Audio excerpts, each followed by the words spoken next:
అయోధ్య రామమందిరంపై దాడికి ఐఎస్ఐ పన్నిన కుట్రను భగ్నం చేశారు. హర్యానాలో ఉగ్రవాది అబ్దుల్ రెహమాన్ అరెస్ట్ చేశారు. ఫరీదాబాద్లో ISI terrorist Abdul Rehman arrest అయ్యాడు. టెర్రరిస్ట్ నుంచి 2 హ్యాండ్ గ్రెనేడ్లను స్వాధీనం చేసుకున్నారు.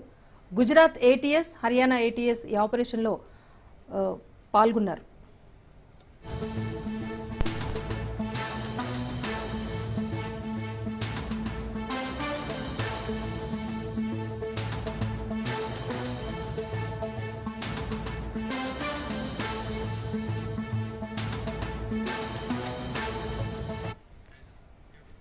అయోధ్య రామమందిరంపై దాడికి ఐఎస్ఐ పన్నిన కుట్రను భగ్నం చేశారు పోలీసులు. హర్యానాలో ఉగ్రవాది అబ్దుల్ రెహమాన్ను అరెస్ట్ చేశారు. ఫరీదాబాద్లో ISI terrorist Abdul Rehman arrest అయ్యాడు. టెర్రరిస్ట్ నుంచి 2 హ్యాండ్ గ్రెనేడ్లను స్వాధీనం చేసుకున్నారు. గుజరాత్ ఏటీఎస్, హర్యానా ఏటీఎస్ ఆపరేషన్లో రెహమాన్ పట్టుబడ్డాడు.